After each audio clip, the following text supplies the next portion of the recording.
بزرگان قوم، عزاداران سرکار سید الشہداء، عشرہ ثانی کی مجالس کا سلسلہ جاری و ساری ہے، اور آج 8ویں مجلس سے آپ کی پاک و پاکیزہ سماعتوں کے نظر یہ خاکسار طالب علم اپنے ٹوٹے پھوٹے لفظوں کو آپ کی سماعتوں کے کشکول میں اس ولایت علی کے ذریعے سے اذان کہنے کا مجھے بھی موقع میسر ہو رہا ہے، اور بڑوں کے ہوتے ہوئے مجھ خاکسار طالب علم کو دعوت دینا، یا لفظوں کو بدل دوں، بڑوں کے ہوتے ہوئے مجھ چھوٹے کو دعوت دینا، یہ دعوت ذوالعشیرہ سے سیرت ابو طالب ہے۔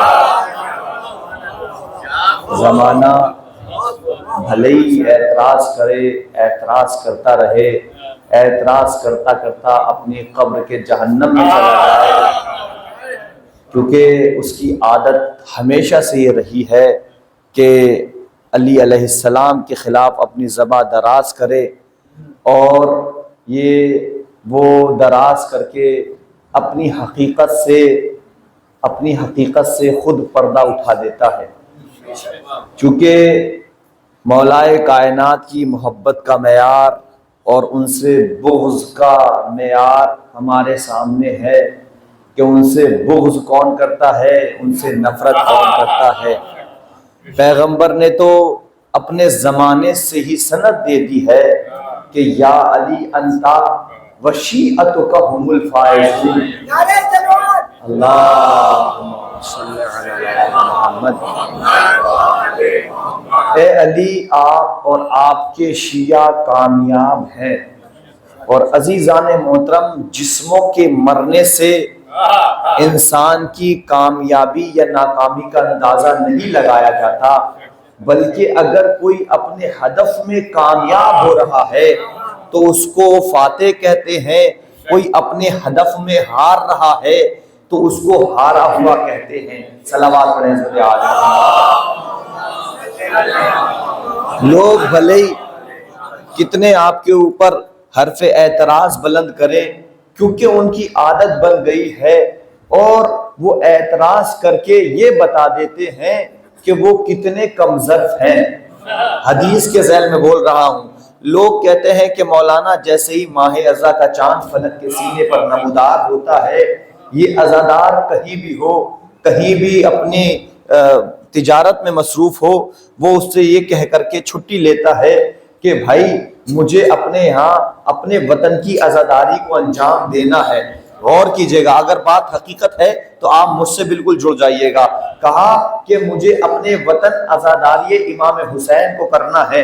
اب عزیزان محترم، جو مالک ہوتا ہے، جو نگاہ رکھنے والا ہوتا ہے، جو کمپنی کا مالک ہوتا ہے، وہ یہ دیکھتا ہے، پورے سال دیکھتا ہے، اتنی شادی خاندان میں بھی ہوتی ہے، ان کو بھی چھوڑ دیتا ہے، اتنے تہوار گزرتے ہیں، ان کو بھی چھوڑ دیتا ہے، لیکن جہاں فلک کے سینے پر عزاداری امام حسین کا چاند نمودار ہوتا ہے، یہ بے چین ہو جاتا ہے، یہ پریشان ہو جاتا ہے، کہتا ہے مجھے اپنے وطن جانا ہے، مجھے امام حسین کی عزاداری کو انجام دینا ہے۔ جب اس نے اس بے چینی کو دیکھا، اس اضطراب کو دیکھتا ہے، تو بے ساختہ کہہ دیتا ہے کہ یہ وہ قوم ہے جس نے اس عزاداری حسین کو زندہ رکھا ہے۔ غور کیجیے گا، یہ وہ قوم ہے کہ جس نے اس عزاداری امام حسین کو زندہ رکھا ہے۔ میں نے کہا غلط کہہ رہا ہے، ایسے مت کہو کہ یہ وہ قوم ہے کہ جس نے عزاداری حسین کو زندہ رکھا ہے، بلکہ اس طرح سے کہو یہ وہ قوم ہے جس کو عزاداری حسین نے زندہ رکھا۔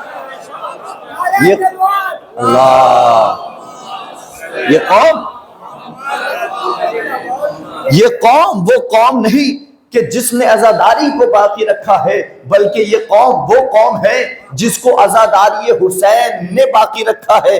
جیسے ہی ماہ عزا کا موسم آتا ہے، جیسے ہی عزاداری امام حسین کا زمانہ شروع ہوتا ہے، نہ جانے کتنے فیصلے ہو جاتے ہیں اس چاند کو دیکھ کر کے۔ غور کیجئے گا، نہ جانے کتنے فیصلے ہو جاتے ہیں اس چاند کو دیکھ کر کے۔ عزیزان محترم، وجہ کیا ہے، سبب کیا ہے؟ بس مسئلہ یہ ہے کہ جنہیں بھی بغض ہے تطہیر کے گھرانے سے، وہ پاک جتنے ہو پھر بھی پلید ہوتے ہیں، جب آیا ماہ محرم تو کھل گیا سب پر، ہمارے دیش میں کتنے یزید رہتے ہیں۔ سلامات پڑھیں مولانا کس طرح پڑھیں، ادھر آئے مولانا بھائی جازے آجے، بھائی جازے یزیدیت مردہ آباد، مل کے کہو بھائی، مردہ آباد، یزیدیت مردہ آباد، زیدیت مرد آباد، سلامت رہیں، صلوات بر محمد و آل محمد۔ مول صاحب تو یہ مسئلہ تو اپنے آپ میں بڑا پیغام دیتا ہے، آپ کو ضرورت نہیں ہے، حالانکہ روایت بھری پڑی ہوئے، قبلہ تشریف فرما ہے، قرآن کی آیتیں بیان کر رہی ہیں کہ امام علی علیہ السلام کا مسئلہ یہ آج کا مسئلہ نہیں ہے، بلکہ ان سے ہر زمانے میں بغض رکھا گیا ہے، لیکن جتنا زمانے نے بغض رکھا ہے اہل بیت نے اتنا ہی علی کو اٹھایا ہے۔ غور کیجئے گا، میں لفظوں کو بدل دوں، جتنا زمانے نے ان کو چاہا کہ دبا دیا جائے اتنا ہی رسول نے زمانے کو دکھایا ہے۔ اور عزیزان محترم ایسے ہی نہیں، بلکہ جب پیغمبر اکرم حضرت محمد مصطفیٰ صلی اللہ علیہ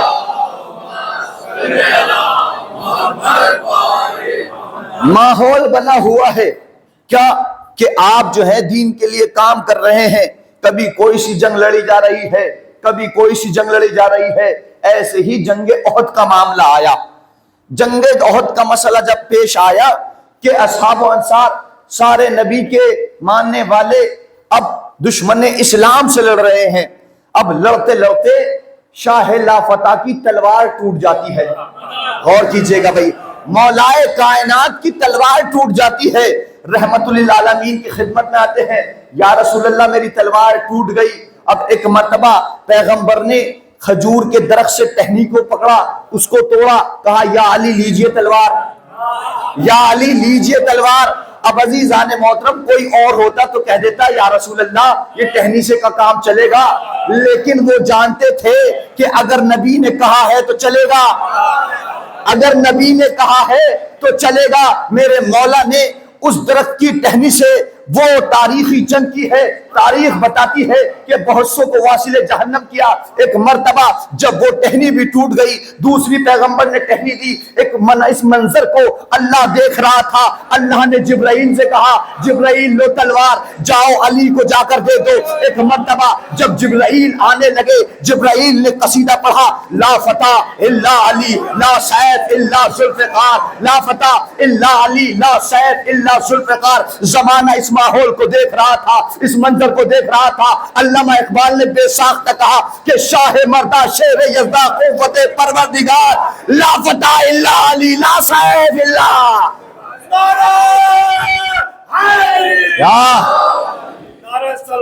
مولا جنگ ہو رہی ہے، ماحول بنا ہوا ہے، میرا مولا مولا کائنات کی تلوار آپ جانتے ہیں کہ دو منہ تھی، دو منہ کی تلوار تھی۔ جب معصوم سے آ کر کے پوچھا گیا کہ مولا علی کی تلوار دو منہ کیوں ہے، اس کے دو منہ کیوں ہیں، ایک مرتبہ معصوم نے جواب دیا یہ دو منہ اس لیے ہے کہ یہ حق و باطل کی پہچان ہوتی ہے۔ قسم خدا کی وہ اور ہے جو اپنی پوری زندگی کو گزار دیتے ہیں، ان کو یہ نہیں پتہ لگتا حق کیا ہے، باطل کیا ہے، حق کیا ہے، باطل کیا ہے، بلکہ وہ منبر پہ آ کر اعلان کرتے ہیں کہ اے خواتین مجھے بتا دینا، اگر کہیں بگڑ جاؤ تو مجھے حق پہ لا کے کھڑا کر دینا۔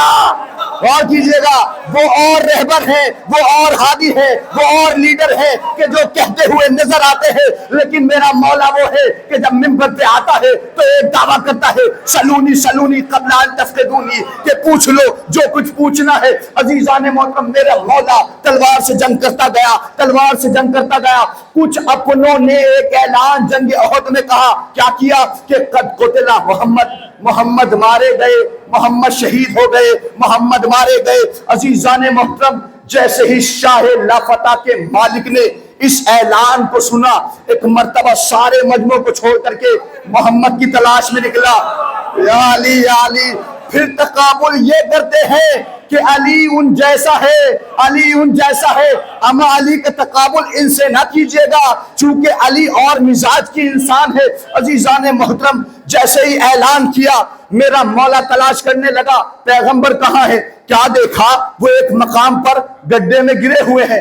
میرے مولا نے ان کو اٹھایا، ایک ہاتھ سے اٹھایا، ایک ہاتھ سے تلوار لی، ایک ہاتھ سے اٹھایا، ایک ہاتھ سے تلوار لی۔ دیکھا پیغمبر کو ایک مرتبہ اپنے دستے مبارک پر اٹھا کر کے اعلان کرنے لگے، ھذا محمد، ھذا محمد، ھذا محمد، ھذا محمد۔ ایک مرتبہ جب علی کی اس وفاداری کو دیکھا، اللہ نے کہا کہ اے علی، تو نے میرے آخری نبی کو اپنے ہاتھوں پہ اٹھا کر کہا ھذا محمد، اگر میں 1.25 لاکھ کے سامنے من کنت مولا فھذا علی،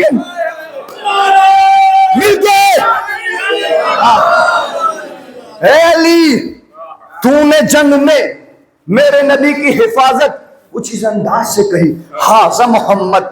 پیغمبر نے بھی 1.25 لاکھ حاجیوں کے سامنے کہا، من کنت مولا فھذا علی مولا، یہ علی ہے اور جس کا میں مولا اس کے یہ علی مولا۔ تاریخ بتاتی ہے کہ جنگ اپنے قبضے میں آ گئی۔ پیغمبر نے کہا بھائی مسئلہ کیا ہوا تھا، بھاگ کیوں گئے تھے؟ غور کیجئے گا بھائی، بھاگ کیوں گئے تھے؟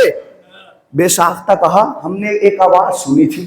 کہا آواز کیا سنی تھی؟ کہا ہم نے یہ سنا تھا کہ قد قتل محمد۔ مولا کائنات کی طرف متوجہ ہو کر آخری نبی پوچھتا ہے کہ یا علی تم نے بھی سنا تھا؟ کہا تم کیوں نہیں بھاگے تھے؟ ایسا خدا کی بڑا لطف آئے گا۔ کہا یا علی تم نے بھی سنا تھا، تم کیوں نہیں بھاگے؟ ایک مرتبہ میرا مولا کہتا ہے کہ اے پیغمبر ان سے پوچھئے پہلے کہ یہ کیوں بھاگے تھے، یہ کیوں بھاگے تھے؟ انہوں نے کہا یا رسول اللہ، ہم نے سوچا جب لشکر کا سردار محمد نہ رہا ہمارے میدان میں رہنے سے کیا فائدہ، لہٰذا ہم بھاگ گئے۔ کہا یا علی تم کیوں نہیں بھاگے؟ کہا میں نے بھی اس اعلان کو سنا تھا، میں نے بھی اس آواز کو سنا تھا، لیکن میں نے اس لیے فرار نہ کیا، میں نے یہ سوچا جب آقا مارا گیا تو جینے کا کیا فائدہ۔ ہائے ہائے ہائے ہائے ہائے، لوگ تقابل کرتے ہیں کہ مولا علی کون سے نمبر پہ ایمان لائے، کون سے نمبر پہ ایمان لائے۔ قسم خدا کی میرے مولا کا تقابل کسی سے نہ کیجیے گا، میں تو یہ کہہ رہا ہوں کسی صحابی سے بھی نہ کیجیے گا، چونکہ علی اور ہے، صحابی صحابی ہے، علی اور ہے، صحابی صحابی ہے۔ صحابی ایمان لا کے مومن بن سکتا ہے، کل ایمان نہیں بن سکتا۔ ہائے ہائے ہائے ہائے، صحابی ایمان لا کے مومن بن سکتا ہے، کل ایمان نہیں بن سکتا۔ صحابی صحابی ہو کر کے کعبے کا چکر کاٹ سکتا ہے، کعبے میں پیدا نہیں۔ صحابی صحابی ہو کر کے کعبے کا چکر کاٹ سکتا ہے، کعبے میں پیدا نہیں ہو سکتا۔ صحابی صحابی ہو کر کے سانپ کو دیکھ کے رو سکتا ہے، اور حصوں میں تقسیم نہیں کر سکتا۔ صحابی صحابی ہو کر کے، صحابی صحابی ہو کر کے ایک مرتبہ ستارے کو دیکھ سکتا ہے، اپنے در پہ بلا نہیں سکتا۔ صحابی صحابی ہو کر کے نماز کی حالت میں نبی کے پیروں تک آ سکتا ہے، دوش مصطفی تک نہیں آ سکتا۔ صحابی صحابی ہو کر کے اپنی بیٹی نبی کو دے سکتا ہے، نبی سے بیٹی لے نہیں سکتا۔ صحابی صحابی ہو کر کے بزم سے بھگایا جا سکتا ہے، غدیر میں اٹھایا۔ مل کے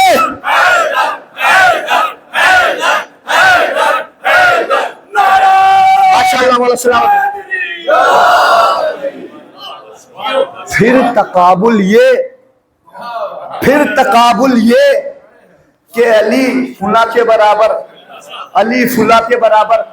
قسم خدا کی ہم تو کہہ رہے ہیں علی ایمان ہی نہیں لائے، آن ریکارڈ یہ جملہ کہہ رہا ہوں کہ علی ایمان ہی نہیں لائے۔ یہ آپ کے اترے شروع ہوئے چہرے انشاءاللہ بھی خوشحالی میں بدل جائیں گے۔ ایمان وہ لاتا ہے، ہائے ہائے ہائے ہائے ہائے ہائے ہائے، اما ایمان وہ لاتا ہے جو کبھی بے ایمان رہا ہو۔ اما جس کا بابا علی، جس کا بابا ابو طالب کلمے کو پالے، ہائے ہائے ہائے، جس پہ ایمان لا کے خود انسان مومن کہلائے وہ کیا ایمان لائے گا؟ عزیزان محترم یہاں تو مسئلہ ہی الگ تھا.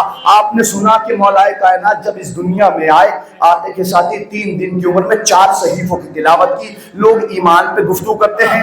احمد ابن حنبل، احمد ہے بیٹے باپ حنبل، احمد ابن حنبل، حنبل کے بیٹے احمد ایک مرتبہ کہنے لگے بابا یہ بتائیے کہ ہم پہلے کس کا احترام کریں پھر کس کا احترام کریں، یہ کے بعد دیگر سٹیپ بائی سٹیپ بتائیے کس کا احترام کریں. تو ایک مرتبہ حنبل اپنے بیٹے کو لکھوانے لگے، احمد کو لکھوانے لگے. کہا بیٹا پہلا نمبر فلاں کا، عقیدہ وہی تھا. اور کیجیے گا میں اس کو آہستہ سے پڑھ رہا ہوں، نوشاد بھائی توجہ کیجیے گا، میں اس کو آہستہ پڑھ رہا ہوں لیکن بڑی وزنی بات کہنے جا رہا ہوں. کہا پہلے پہ فلاں، اس نے لکھ دیا، عقیدہ اس کا بھی یہی تھا. کہا دوسرے پہ فلاں، اس نے لکھ دیا. اب تاریخ بتاتی ہے کہ 15 سے 20 نام آ گئے.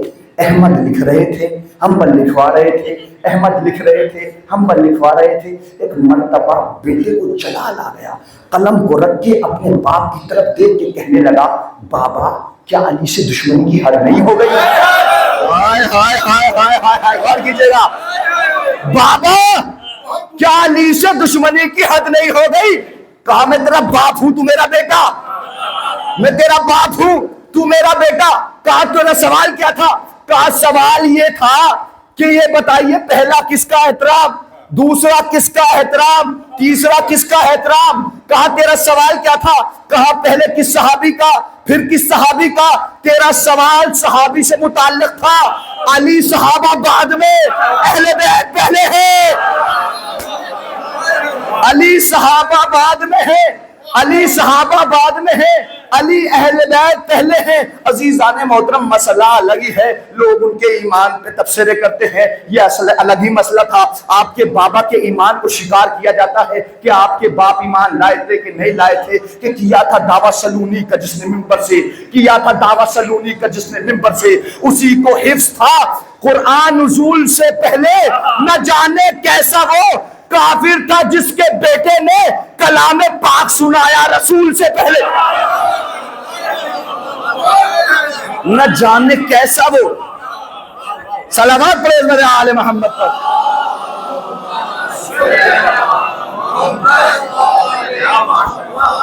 لوگ ان کے ایمان پہ بات کرتے ہیں، قسم خدا کی یوں تو ان کے ہر بزرگ نے جھکایا ادھر ہی ہے اپنا سر.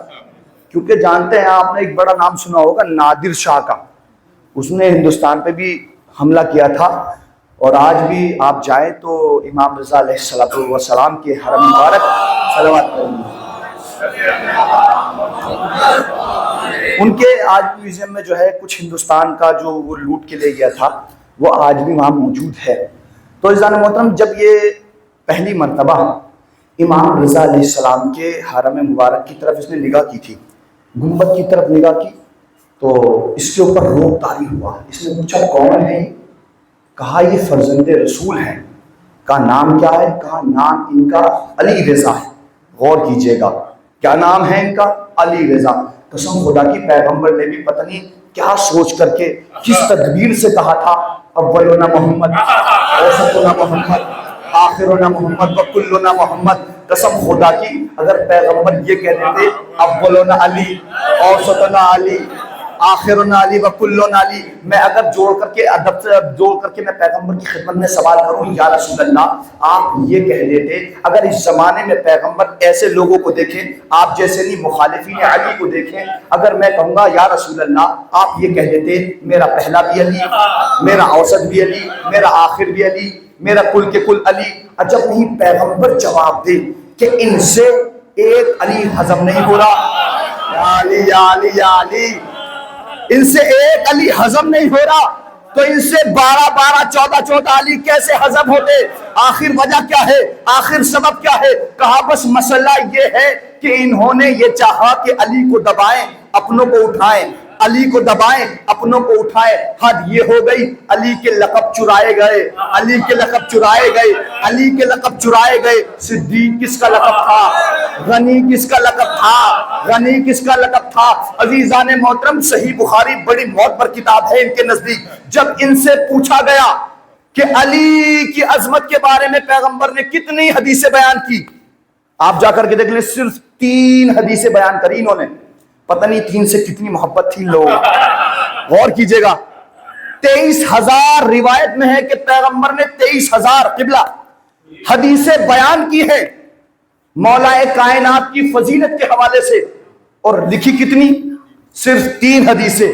عزیزان محترم، ہمارے ہاں بچے بھی عجیب سے نعرے بنا دیتے ہیں، نام بھی نہیں آتا، کام ہو جاتا ہے. 1 2 3 پہ لعنت، ان کی پوری ٹیم پہ لعنت. ہائے ہائے ہائے ہائے، یہ 3 حدیثیں کیوں بیان کی؟ 23,000 میں صرف 3. اور میں تو یہ کہہ رہا ہوں قسم خدا کی، اگر وہ 3 بھی نہ بیان کرتے، 1 بھی بیان کر دیتے، 1 بھی بیان کر دیتے تو علی کی فضیلت کے لیے کافی ہوتا. علی کی فضیلت کے لیے کافی ہوتا، چونکہ علی اس سمندر کا نام ہے، ایک ہی حدیث لاؤ گے ساری سمٹتی چلی جائیں گی. ہائے ہائے ہائے، ایک لاؤ گے ساری سمٹتی چلی جائیں گی. کہا 3 حدیثیں کون سی ہے؟ کہا ایک حدیث انہوں نے یہ کہی کہ یا علی انت منی وانا منکا، اے علی تم مجھ سے ہو میں تم سے ہوں. اس کے بعد انہوں نے کہا اے علی میں موسیٰ ہوں تو ہو ہارون ہے. پھر اس کے بعد انہوں نے ایک حدیث میں کہا، کیا کہا کہ میں کل علم مرد کو دوں گا. یا علی یا علی یا علی یا علی یا علی، غور کیجئے گا، کل میں علم مرد کو دوں گا. میں کہوں گا کہ جو علی سے پہلے 39 دن تک آتے رہے کہ وہ نہ مرد تھے. ہائے ہائے ہائے ہائے، کیا وہ کیا وہ نامرد تھے؟ اچھا، اس نے بڑی خیانت کری. اس نے یہ نہیں کہا کہ میں کرار کو دوں گا، میں غیر فرار کو دوں گا. سوال تو اپنا ہوتا ہے نا بھائی، سوال کرنا ہمارا حق ہے. تم نے حدیث کیوں بیان نہیں کری؟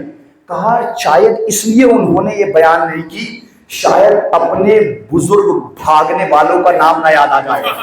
یا علی یا علی، شاید ان کو اپنے بڑے بھاگنے والوں کا نام یاد نہ آ جائے. جہاں جہاں بھی انہوں نے چاہا کہ علی کو دبائیں، لیکن قسم خدا کی پیغمبر اتنا ہی اٹھاتے گئے، پیغمبر اتنا ہی اٹھاتے گئے. جب اس نے نادر شاہ نے دیکھا امام رضا علیہ السلام کے روزے کو، دیکھ کر کے اس نے کہا کہ کس کا روزہ ہے؟ کہا ہے کہ فرزند رسول امام علی رضا علیہ السلام کا روزہ ہے. ٹھیک ہے، تو پھر اس کے بعد جو ہے صلوات پڑھے عظمت ایک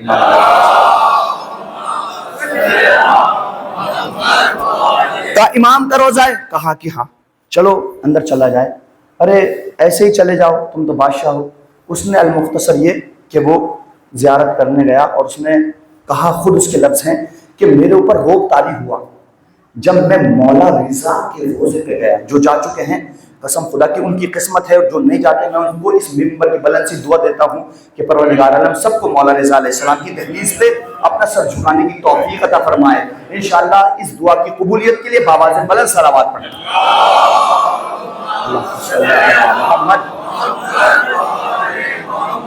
تو وہ کہنے لگا کہ میں گیا اور امام رضا علیہ السلام سے کہا، آپ فرزند رسول ہیں، اگر آپ صاحب معجز نما ہیں، اگر آپ صاحب معجزہ ہیں، اگر آپ کے اندر طاقت ہے، الہی طاقت ہے، میں ہندوستان جا رہا ہوں، بہت بڑا ہندوستان ہے، اگر میں ہندوستان سے جیت گیا مشہد بھائی، تو میں وہاں سے جو کچھ لوٹ کے لاؤں گا وہ آپ کے دروازے پر قبلہ ہدیہ کر دوں گا. اب یہ آتا ہے، سارے واقعے کی تفصیل کو چھوڑتے ہوئے یہ آتا ہے، باقاعدہ حملہ کرتا ہے، اور جیتنے کے بعد یہ امام رضا علیہ السلام کے روزے پہ ہدیہ کر دیتا ہے. اب عزیزان محترم، اس نے غور کیا، چونکہ جو بادشاہ ہوتے تھے نا، وہ چاہے بھلے ہی بظاہر جاہل ہوتے تھے، لیکن زیرک بہت ہوتے تھے، ذہین بہت ہوتے تھے، اور اپنے ساتھ ذہین لوگوں کو بھی رکھتے تھے. اکبر کتنے 9 رتن رکھے، سارے پڑھے لکھے تھے. عزیزان محترم، میں کہیں دوسری جگہ نہیں جانا چاہ رہا. اس نے کہا جب بیٹے کی یہ ہیبت ہے تو ان کے دادا کی کیا حیبت ہے؟ جو پہنچ گئے ان کی سماعتوں کو سلام. جب بیٹے کی یہ ہیبت ہے تو ان کے دادا کی کیا ہیبت ہوگی؟ اس نے کہا چلو نجف جایا جائے، مولا کائنات کے روزے پہ جایا جائے، رسول کے داماد کے روزے پہ جایا جائے، غالب کل غالب کے روزے پہ جایا جائے، علی ابن ابی طالب کے روزے پہ جایا جائے. اب تاریخ بتاتی ہے کہ یہ جیسے ہی دروازے پہ داخل ہوا، یعنی دروازے پر پہنچا ہی تھا، اس نے کہا کہ کیسے میں اندر دخول کروں، کیسے میں داخل ہوں. تو جو متعصب تھے کہنے لگے تو بادشاہ ہے، اپنا ایسے ہی گھوڑے پر سوار ہو کے چلا جا. جو اس میں کچھ سمجھدار تھے اس نے کہا نہیں یہ جو ہے داماد رسول کا روضہ ہے، اس کا احترام واجب ہے، اب اس کے لیے احترام کا کوئی پہلو سوچ اور اس کے بعد جا۔ ایک مرتبہ اس نے کہا کہ چلو قرآن سے استخارہ کیا جائے، چلو قرآن سے استخارہ کیا جائے۔ ایک مرتبہ جو مخالف تھا اس سے ہی کہا قرآن کا استخارہ دے، جو مخالف تھا اس سے ہی کہا قرآن کا استخارہ دے۔ قرآن کی آیت آئی بسم اللہ الرحمن الرحیم فَخْلَعْنَا عَلَيْكَ یا موسیٰ فَخْلَعْنَا عَلَيْكَ إِنَّكَ بِالْوَادِ الْمُقَدَّسِ طُوَىٰ، اے موسیٰ تم وادی مقدس میں ہو، اپنے چپلوں کو اتار دو، تم وادی مقدس، جو پہنچ گئے ان کی سماعتوں کو سلام، اے موسیٰ تم وادی مقدس میں ہو، چپلوں کو اتار دو۔ کون ہے موسیٰ؟ صاحب حیثیت ہے، جن کی حیبت مشہور ہے۔ عزیزان محترم، آپ نے سنا تھا کہ موسیٰ کا جلال کیا تھا۔ ایک مرتبہ یہ کہتا ہے کہ یہ آیت موسیٰ کے لیے آئی ہے، میرے اوپر اور زیادہ احترام ہے۔ کہا آپ کیسا احترام کرے گا؟ تو نے اتنے بڑے ملکوں کو فتح کیا ہے، اب احترام کیسے کرے گا؟ کہا یہ موسیٰ کے لیے آئی ہے کہ چپل اتار دو۔ ایک مرتبہ اس نے کہا کہ رسی لایا جائے، میں کتا بن کے جاؤں گا۔ ہائے ہائے ہائے ہائے ہائے ہائے ہائے، کہ رسی لائی جائے۔ یہ جو آج مخالفین علی ہے نا، یہ بتاتے ہیں، یہ اپنا اظہار کرتے ہیں کہ ان کی اماں ایک ہے باپ انیک ہے۔ ہائے ہائے ہائے، اماں یہ روایت ہے، حدیث ہے۔ تو عزیزان محترم مسئلہ یہاں تک پہنچا، کہا کہ میں اب کتا بن کے جاؤں گا۔ کس کے روزے پر؟ آج جانتے ہیں نا کہ ہر کوئی یہ کیا کہتا ہے کہ میں سگے علی ہوں، من خاک پائے علی علیہ السلام حسن۔ یہ یوں نہیں کہتے، جو معرفت میں ڈوب جاتا ہے، وہ جو منزل علی کو پہچان لیتا ہے، جو کمال اہل بیت کو جان لیتا ہے، تو وہ یہی کہتا ہے کہ میں اس ڈیوڑی کا خادم ہوں، میں اس ڈیوڑی کا نوکر ہوں، میں من سگے علی ہستم، میں علی کا کتا ہوں۔ تو عزیزان محترم اس نے کہا مجھے کتے کی شکل میں گلے میں رسی ڈالی جائے۔ اب جو ہے باقاعدہ طور پر تاریخ کے جملے ہیں، یہ ایسے مولا کے روزے میں گیا جیسے جانور جاتا ہے۔ مولا علی علیہ السلام سے اپنے راز و نیاز کر لی، ان سے گفتگو کرنے کے بعد اب جب یہ لوٹ رہا تھا باب توسی، ایک جگہ وہاں پہ باب ہیں، باب توسی ہے، باب الرضا ہے، ایک باب ہے باب توسی۔ اب جب دیکھا اس نے بہت سارے لوگ وہاں پر موجود ہیں جو اپنی اپنی عبادت میں مشغول ہیں، اس نے دیکھا ہر کوئی بندہ پریشان نظر آ رہا ہے۔ اس نے ان سے خطاب کیا، بھائی کیا مسئلہ ہے، کیا وجہ ہے کہ تم؟ کہا کہ ہمارا جو ہے کمر میں مطلب پین ہے، درد ہے، کسی نے کہا ہماری ٹانگ ٹوٹی ہوئی ہے، کسی نے کہا ہمارے جو ہے ایک پرانا مرض ہے، ہر کوئی بتانے لگا۔ ایک مرتبہ اس نے کہا جن کو سب کو جو ہے حرم کے دروازے بند کر کے اندر داخل کر دو، اور ان سے کہا جتنے تم مریض ہو میں صبح آؤں گا اور دیکھوں گا کہ کس کا مرض باقی ہے، جس کا مرض باقی رہے گا میں اس کی گردن اڑا دوں گا۔ بہت ظالم رہا ہے یہ، غور کیجئے گا۔ کہا جس کا مرض باقی رہے گا میں اس کی گردن اڑا دوں گا۔ اب یہ اعلان کر کے چلا گیا۔ جتنے علی کے دروازے پہ بیٹھے تھے، کوئی 6 مہینے سے تھا، کوئی 8 مہینے سے، کوئی 1 سال سے، اعلان ہو گیا کہ صبح ان کو مار دوں گا۔ دروازے سارے بند کر دیے گئے۔ جب دروازے بند کر دیے گئے، اب ایک مرتبہ اس نے اعلان کر دیا، ہر کوئی مولا کی زری سے لپٹ کے رونے لگا، مولا بڑا قاتل ہے، مولا بڑا ظالم ہے، مولا بچا لیجئے، مولا شفا دے دیجئے، مولا نجات دے دیجئے، مولا شفا دے دیجئے۔ تاریخ بتاتی ہے کہ جیسے ہی سب دعا کر رہے تھے، یہ نادر شاہ صبح کے وقت آیا، اس نے کہا دروازہ کھولا جائے۔ جیسے ہی دروازہ کھولا گیا، جو لنگڑا تھا وہ صحیح ہو گیا۔ ہائے ہائے ہائے ہائے ہائے، جو لنگڑا تھا وہ صحیح ہو گیا، جس کے درد 6 مہینے سے تھا وہ شفایاب ہو گیا۔ اب عزیزان محترم ہر بندہ اپنے پیروں پہ چل کے آ رہا ہے۔ اب عزیزان محترم ہر کوئی کہہ رہا ہے کہ علی نے مجھے شفا دے دی، علی نے مجھے شفا دے دی، علی نے مجھے شفا دے دی۔ لوگ حیران ہو گئے، پریشان ہو گئے۔ اما 6 مہینے سے بھی تھا، 8 مہینے سے بھی تھا، 1 سال سے بھی تھا۔ کہا یہ سارے تھے تو صحیح، لیکن خلوص سے علی سے مانگ نہیں رہے تھے۔ جب موت کا خوف سامنے آیا، ان کا خلوص سامنے آیا، جو علی اللہ کا ہاتھ تھا اس نے ان کو عطا کر کے بتایا تمہارے مانگنے میں کمی ہو سکتی، ہمارے عطا کرنے میں کوئی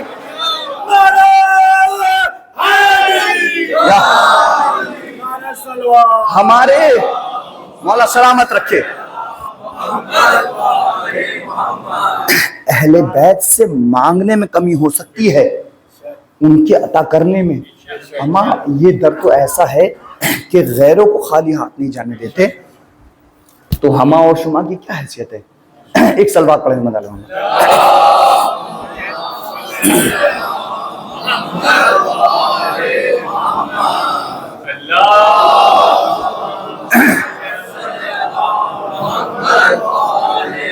ان کے دروازے پہ آئے، خلوص کے ساتھ آئے. واقعاً یہ عطا کرنے والے ہیں.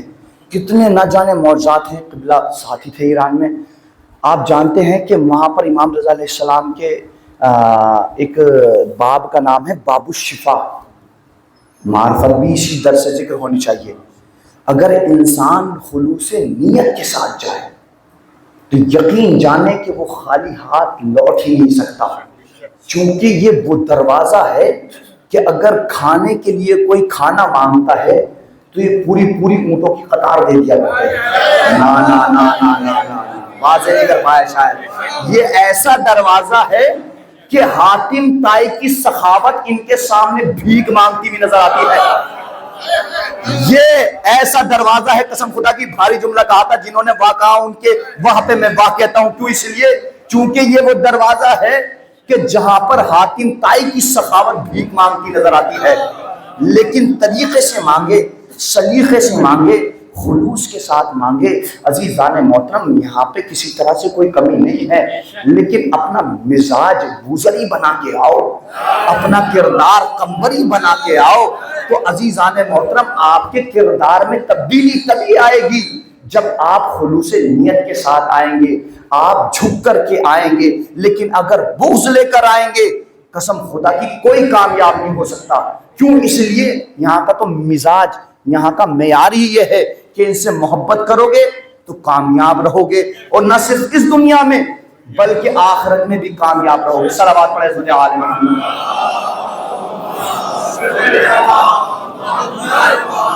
میرا مولا ہمیشہ جو ہے مسجد کوفہ سے بڑے پیغامات دیے آپ نے. تو جب مسجد کوفہ میں نماز ظہر کا وقت آیا تو ایک مولا علیہ السلام کے پیچھے شخص آیا اور نماز پڑھنے کے لیے آمادہ ہوا. نماز ظہر ادا کی، نماز عصر ادا کی. تو جب وہ جانے لگا تو ساتھ اپنے دہی لایا تھا. اس نے دیکھا جو میں دہی باہر رکھ کے گیا تھا اس میں کسی جانور نے یا کسی چیز نے منہ دے دیا. اب تھوڑی دور پر ایک سگ تھا، کتا تھا. اس نے اس کتے کو دیکھا، اس نے محسوس کیا کہ اس کتے نے اس دہی میں منہ دے دیا. اب اس نے کہا یہ تو نجس ہو گئی. لیکن مولا کائنات پیچھے سے تشریف لائے اور کہنے لگے کہ جا تیری دہی پاک ہے. غور کیجیے گا، علی اپنے پیچھے آنے والے کو کبھی گمراہ نہیں ہونے دیں گے. لیکن ہاں کہ جس نے اس در پہ شک کیا وہ ہمیشہ گمراہی رہے گا. میں نے آیت پڑھی تھی آپ کے سامنے، بسم اللہ الرحمن الرحیم. من کان فی ھذہ اعمی فہو فی الآخرۃ اعمی واضل سبیلا. جو علی کی ولایت کا منکر ہے اس دنیا میں بھی اندھا ہے، اس دنیا میں بھی اندھا ہے. مولا نے کہا چلا جا یہ پاک ہے. اس نے نہیں مانا، اس نے دہی کو پھینک دیا. کچھ وقت گزرا کہ ایک جگہ سے شور اٹھا کے مار دیا گیا. یہی جو علی کے اوپر شک کر رہا تھا، یہ جانور کو ذبح کر رہا تھا، اس نے شور سنا کہ علی کو مار دیا گیا. دیکھیے قسم خدا کی یہ در کا مزاج ہی الگ ہے. یہاں پیغمبر نے نہ صرف روایتیں بیان کی ہیں بلکہ قرآن کی آیتوں میں اشارے بھی ہیں کہ اس در پہ پہچاننے کا معیاری اور ہے. ایک شخص تھا، باہر گیا ہوا تھا، پیغمبر کی خدمت میں آیا، اپنے 2 بچوں کو لایا. کہنے لگا یا رسول اللہ میں زیادہ تر اپنے گھر کے باہر رہتا ہوں، لیکن مجھے شک ہو رہا ہے یہ دونوں بچے میرے ہیں کہ نہیں ہیں، یہ دونوں بچے میرے ہیں کہ نہیں ہیں. چونکہ ایک سفید ہے ایک کالا ہے، ایک سفید ہے ایک کالا ہے. پیغمبر نے بتایا کہ میں تجھے بتائے دیتا ہوں، ذرا ٹھہر جا. اب عزیزان محترم تھوڑا سا وقت گزرا تھا، اس سے کہا جا چلا جا. کہا آپ نے تو بتایا ہی نہیں. کہا کہ میں نے بتا دیا ہے، واضح ہو گیا. کہا تو نے دیکھا نہیں، ابھی حسن و حسین آئے یہ بچے کھڑے ہو گئے، ابھی حسن و حسین آئے یہ بچے کھڑے ہو گئے. کہا یہ حلال زادے ہیں. کہا پیغمبر آپ نے کیسے بتایا، زمانے کو کیسے سمجھایا.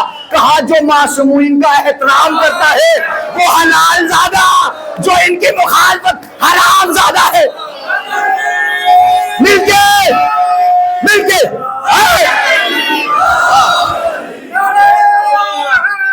یا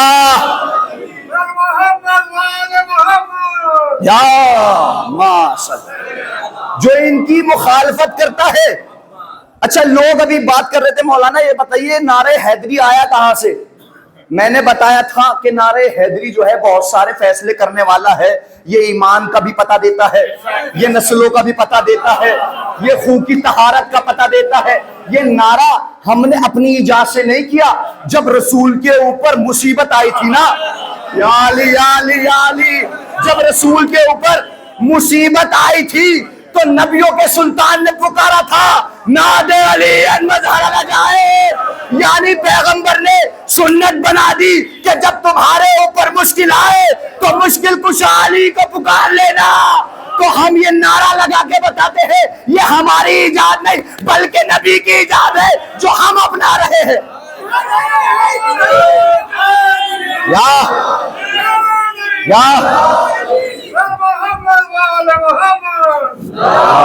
صلوات محمد.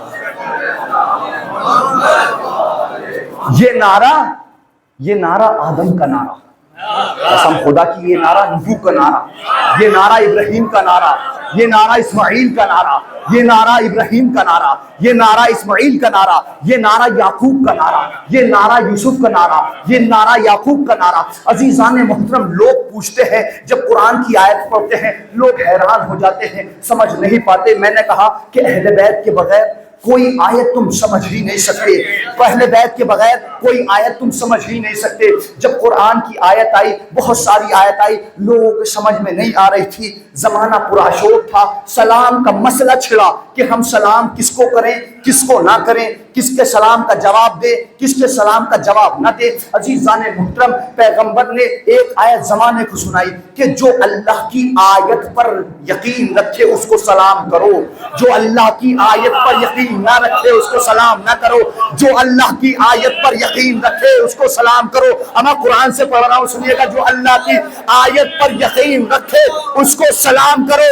امیر المومنین کی خدمت میں آیا, کہنے لگا اس آیت اللہ سے مراد کیا ہے, اس آیت اللہ سے مراد کیا ہے؟ میرے مولا نے اپنے سینے پہ ہاتھ مار کے کہا نحنو آیت اللہ, ہم اللہ کی نشانی ہے. یا ہم اللہ کی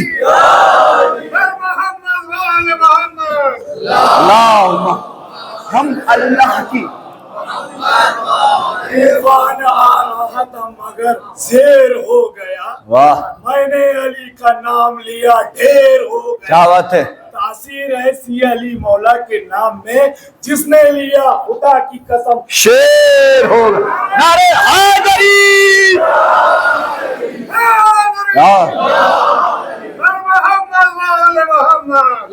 آخر کس کس کو قبلہ. یہ زمانہ مولا کائنات کے مقابل میں کبھی کسی کو لا رہا تھا کبھی کسی کو لا رہا تھا. آخر کتنوں کو لاؤ گے اور کتنے لقب چراؤ گے؟ غور کیجئے گا, بالکل کرنٹ موضوع حالات حاضرہ سے ملا رہا ہوں. کتنوں کو لاؤ گے اور کتنے لقب چراؤ گے؟ ان کے بزرگوں نے لقب چرائے, آج ان کی اولاد ندیم سرور کے نوحے چرا رہی ہے. ہائے ہائے ہائے ہائے ہائے, آج ان کی اولاد قبلہ ندیم سرور کے نوحے چرا رہی ہے. اور عقل تو اتنی ماری گئی, عقل تو ان کی اتنی ماری گئی جو کبھی میدان میں نہ رکا. ہائے ہائے ہائے ہائے, جو کبھی میدان میں نہ رکا اس کو بتا دیا فلاں کرار آتا ہے فلاں جرار آتا ہے. صرف غازی کے لیے یہ لفظ ہے علمبردار آتا ہے حیدر کرار. مل کے یہ صرف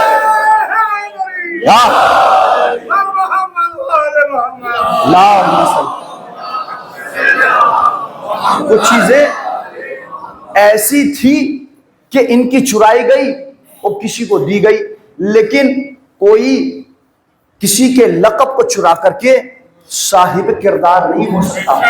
غور کیجئے گا, کوئی کسی کے لقب کو چرا کے صاحب کردار نہیں ہو سکتا. آپ بھلے کتنی روایتیں گڑھ لو, کتنے ان کو روایت کے سارے اٹھا لو. ارے کتنوں کو اٹھاؤ گے, کتنوں کو اٹھاؤ گے؟ نیر صاحب سرسوی مرحوم کہتے ہیں کہ وہ پاؤں رکھے دوش پیمبر پہ کھڑے ہیں. علی مجمع آخری فتح بولے گا انشاءاللہ کہ وہ پاؤں رکھے دوشے. ہم لوگ سوچ لیتے ہیں کہ ہاتھ اٹھانا علی کی محبت میں ایسے ہی ہے, ہماری سیرت ہے. ایسے کچھ نہیں ہے. نبی نے بھی ہاتھ اٹھا کے علی مرحبا کہا ہے. غور کیجئے گا, یہ ہماری سیرت نہیں ہے, یہ نبیوں کی سیرت ہے. عزیزان محترم, اگر یہ تعریف کرنا اگر کسی انسان کی سیرت ہوتی تو قرآن میں نہ آتا. یہ قرآن میں نہ آتا کہ پیغمبروں نے تعریفیں کی ہیں, باقاعدہ طور پہ امام سجاد نے تعریفیں کی ہیں. تو وہ پاؤں رکھے دوش پیمبر پہ کھڑے ہیں. محسوس یہ ہوتا ہے علی سب سے بڑے ہیں. وہ پاؤں رکھے دوش پیمبر پہ کھڑے ہیں. محسوس یہ ہوتا ہے علی سب سے بڑے ہیں. کس کس کو اٹھاؤ گے روایت کے سہارے, کس کس کو اٹھاؤ گے روایت کے سہارے. تاریخ کے کوڑے میں بہت لوگ پڑے.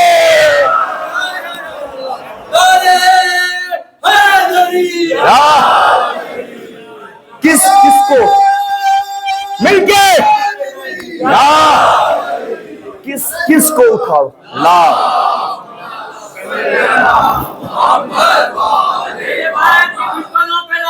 مل کے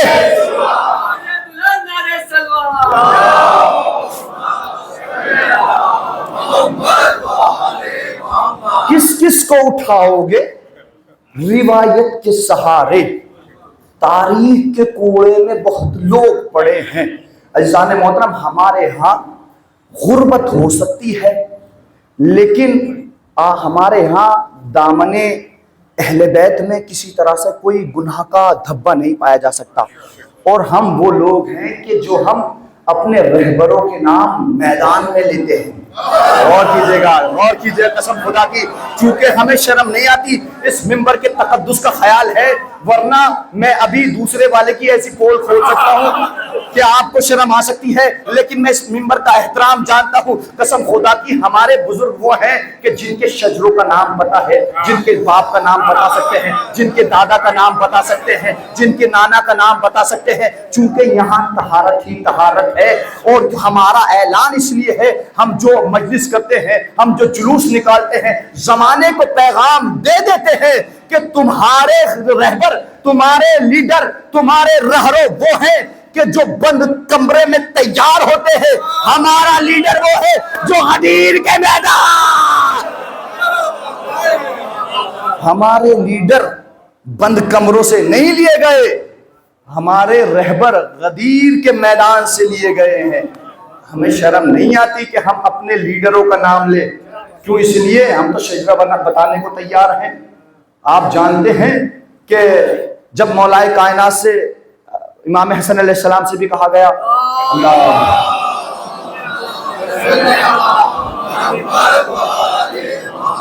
اور امام سجاد علیہ السلام سے کہ بھائی تمہارے بابا ہر کسی کا نام علی علی کیوں رکھ رہے ہیں, ہر کسی کا نام علی علی, اپنے سارے بیٹوں کے نام علی علی رکھ رہے ہیں, آخر وجہ کیا ہے؟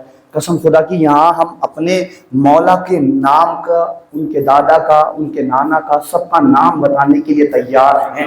ہم اپنے سارے مولا کے حاجیوں اور بزرگوں کا نام لینے کے لیے تیار ہیں. اگر تم اپنے پہلے کا, دوسرے کا, تیسرے کے, اگر باپ کا نام صحیح روایت سے کان میں بھی بتا دے, علی علی علی, کہا کیوں؟ کہا بتلا ہی نہیں سکتے. کہا کیوں؟ اس لیے, کہا اس لیے نہیں بتلا سکتے کیونکہ معلوم نہیں ہے کتنی کی اولاد ہے. نہیں, واقعاً یہ روایت ہے باقاعدہ طور پہ. اور کیونکہ میں نے آپ سے بیان بھی کیا تھا, مسئلہ یہ ہے کہ معصوم کو جو شہید کرے گا وہ ہو ہی نہیں سکتا کہ حلال زادہ ہو. وہ حلال زادہ ہو ہی نہیں سکتا. معصوم کو جو شہید کرے گا وہ صرف اور صرف حرام زادہ ہوگا. اور تاریخ میں دیکھ لیں جتنے امام شہید ہوئے ہیں سب کا قاتل حرام زادہ تھا. ہر کسی کا قاتل حرام زادہ رہا ہے. اور عزیزان محترم, ہم تو اپنے بزرگوں کا نام آج بھی گلیوں میں, چوراہوں میں, ہر جگہ لیتے ہیں اور لیتے رہیں گے. ہم اپنے بچوں کو تربیت دیتے ہیں کہ ان کا نام ہمیشہ ہمیشہ اپنی اولاد کے نام پہ رکھنا, چونکہ ان کا نام عزت دار والا نام ہے. ان کا نام صاحب عزت والا نام ہے، ان کا نام صاحب کرامت والا نام ہے، ان کا نام صاحب بلندی والا نام ہے، ان کا نام صاحب معراج والا نام ہے، ان کا نام صاحب اونچائی والا نام ہے۔ کہا کیوں؟ اس لیے چونکہ یہ کسی کی ایجاد نہیں ہے بلکہ اللہ کے بنائے ہوئے رہبر ہیں۔ یہ کوئی عام بندے نہیں ہیں، یہ کسی کی ایجاد نہیں ہے بلکہ اللہ کے بنائے ہوئے نمائندے ہیں، جن اللہ کے نمائندوں کو اللہ نے اتنے فضل اور کمالات سے نوازا تھا، اسی کو امت نے بہت ہی بہتر سے۔ آج عشر ثانی کی 8ویں مجلس، دل تو یہ تھا کہ غازی عباس کے مظاہر پڑھوں، لیکن مجھ سے کہا گیا مولانا آج جناب سکینہ رضی اللہ عنہ آپ کی آوازیں کی ہے بلند ہو گئی، بیوی آپ کی اس گریے کو قبول کرے، بیوی ان آوازوں کو قبول کرے۔ جانتے ہیں علماء بیان کرتے ہیں جب آپ حضرات کی آوازیں بلند کو جناب سکینہ دیکھتی ہیں اور سنتی ہیں تو جناب زینب سے کہتی ہیں کہ تم جان یہ کون رو رہے ہیں جو میرے بابا کا نام لے رہے ہیں؟ تو جناب زینب کہتی ہیں اے میری شہزادی یہ آپ کے بابا پہ گریہ کر رہے ہیں، یہ آپ کے بابا پہ رو رہے ہیں۔ ایک مرتبہ جناب سکینہ کہتی ہے اے پھوپھی اماں اگر یہ کربلا میں ہوتے تو میرے بابا بھوکے پیاسے نہ مارے جاتے، میرے بابا بھوکے پیاسے نہ شہید ہوتے۔ آزادارو آج جو پرسہ دینا ہے آپ کو جناب سکینہ کا پرسہ دینا ہے۔ آزادارو جناب سکینہ کون ہے یہ شخصیت؟ آزادارو یہ وہ شخصیت ہے جس کو حسین نے خود نواز شب میں مانگا تھا، اے میرے پالنے والے مجھے ایک ایسی بیٹی دے دے کہ جو میرے سکون کا سبب بن جائے۔ آزادارو اللہ جانے کون اگلے سال رہے نہ رہے، ہم زندہ رہے نہ رہے، آپ زندہ ہو نہ ہو، ایسے رویا کرو کہ ہم جناب سیدہ کو منہ دکھا سکے۔ اے میری شہزادی ہم نے آپ کے لال پہ گریہ کیا ہے، اے میری شہزادی ہم نے حسین کا ماتم کیا ہے، اے میری شہزادی ہم نے حسین کے بچوں پہ گریہ کیا ہے۔ اجرکم اللہ خدا آپ کو کوئی غم نہ دے سوائے غم سید الشہداء کے۔ آزادارو یہ شہزادی سکینہ وہ مظلوم بیوی ہے کہ جس کے سفر باد کربلا تماچے مارے گئے، جس کے اوپر ظلم اٹھائے گئے۔ کہ آپ نے سنا ہے کہ کوئی 4 سال کی بچی اور بے ہوش ہو جائے؟ آزادارو شام غریبہ میں میری شہزادی کے ایسے تماچے مارے گئے کہ میری شہزادی بے ہوش ہو کے گر گئی تھی۔ آزادارو ایران کا ایک خطیب ہے جس کو جتنا رونا ہے رو لیجئے۔ آزادارو ایران کا ایک خطیب ہے کہ جب امام حسین کا سر جناب سکینہ کی خدمت میں آیا، جناب سکینہ بیان کرنے لگی بابا بابا میں وہ بچی ہوں کہ جو بچپنے میں ہی ضعیف ہو گئی، بابا میں وہ بچی ہوں جس کے بچپنے میں بال سفید ہو گئے، بابا یا میری دادی زہرا تھی یا یہ سکینہ۔ اجرکم اللہ خدا آپ کو کوئی غم نہ دے۔ بابا میں وہ بچی ہوں، بابا میں تاریخ کی وہ بچی ہوں کہ جس کی کمر بچپنے میں ہی جھک گئی تھی، بابا میں وہ سکینہ ہوں جس کی کمر بچپنے میں ہی جھک گئی، یا میری دادی زہرا تھی یا میں سکینہ ہوں۔ عزادارو جناب سکینہ بیان کرتی ہے بابا بابا آپ کی طرح میرے بھی دانت ٹوٹے ہیں، بابا بابا کربلا میں آپ کے بعد شادیوں کے تماچے، یہ سکینہ۔ اجرکم اللہ بابا اس سکینہ میں بہت ظلم ہوا ہے۔ آزادارو جب یہ سارا قافلہ شہید ہو گیا، بیوی بچی ہے یا امام سجاد یا امام محمد باقر، جب شام غریبہ آئی بیویوں کے تماچے مارے جا رہے تھے، آپ کی ردائیں چھینی جا رہی تھی. آپ جانتے ہیں کہ اگر کوئی کسی بچے کو تماچا مارتا ہے نا تو ماں بے چین ہو جاتی ہے. عزاداروں جب سکینہ کے تماچے لگائے جا رہے تھے ایک مرتبہ رباب نے دیکھا کہ سکینہ کے تماچے لگ رہے ہیں, سکینہ کے کانوں سے خون بہ رہا ہے. عزاداروں ایک مرتبہ جناب رباب نے زینب کی طرف دیکھا. عزاداروں جناب زینب نے رباب سے کہا اے رباب میری طرف نہ دے, میرا عباس مارا گیا. اجوکم اللہ, آوازیں کھول کے روئیے گا چونکہ آپ کے رونے پہ کوئی تازیانے مارنے والا نہیں ہے, آپ کو کوئی تماچے مارنے والا نہیں ہے. اور یہ غربت حسین تھی, یہ حسین کے گھرانے کی غربت تھی. جب بھی سکینہ روتی تھی کوئی تماچے مارتا, کوئی تازیانے مارتا. اجرکم اللہ. عزادارو یہ بی بی ایسی مظلومہ بی بی تھی کہ ہمیشہ امام سجاد کے پاس آگے کہتی تھی بھیا ہم کو وطن جائیں گے, بھیا ہم کو وطن جائیں گے. عزادارو ایک بہت بڑے آیت اللہ گزرے ہیں اور انشاءاللہ پرسہ پیش کر لیجئے گا. آخری روایت ہے ابراہیم دمشقی, دمشق میں ان کی 3 بیٹیاں تھیں. صاحبان اولاد کا مجمع ہے. اللہ جناب سکینہ کے صدقے آپ کی بیٹیوں کو سلامت رکھے. ابراہیم دمشقی کی 3 بیٹیاں تھی. ایک بیٹی نے خواب میں دیکھا کہ جناب سکینہ آئی ہے اور کہنے لگی اپنے بابا سے کہو کہ ہماری قبر میں پانی آ گیا ہے, ہماری قبر کو کھدوا دے. ایک مرتبہ ابراہیم دمشقی نے اس کی طرف دیکھا, بیٹی سے کہا بیٹی یہ آل محمد کے گھرانے کی ناموس ہے, ان کی قبروں کا کھودنا حرام ہے. شاید کوئی خواب آیا ہوگا. ایک مرتبہ دوسرا دن آیا, دوسری بیٹی نے وہی خواب دیکھا. باپ سے کہا بابا ایسا ایسا مسئلہ ہے کہ میرے خواب میں جناب سکینہ آئی ہے, مجھ سے کہہ رہی ہے کہ میری قبر میں پانی بھر گیا ہے. عزاداروں ایک مرتبہ جناب ابراہیم اس کو بھی یہی کہہ دیتے ہیں. جب تیسرے دن شہزادی سکینہ خواب میں آتی ہے, تیسری بیٹی نے بھی یہی خواب دیکھا. ایک مرتبہ ابراہیم دمشقی بھی سوتے ہیں, انہوں نے بھی خواب دیکھا. کہا اے ابراہیم دمشقی میں تیری بیٹیوں کے ذریعے سے پیغام پہنچا رہی تھی, میری قبر میں پانی بھر گیا ہے, اس کو نکلوا دے. عزادارو ابراہیم دمشقی نے سارے علماء انشاءاللہ پرسہ پیش کریے گا, حسین کی سکینہ کا پرسہ پیش کریے گا, سارے آیت اللہ کو جمع کرتے ہیں اور کہتے ہیں یہ خواب ہے, ایسا ایسا مسئلہ ہے.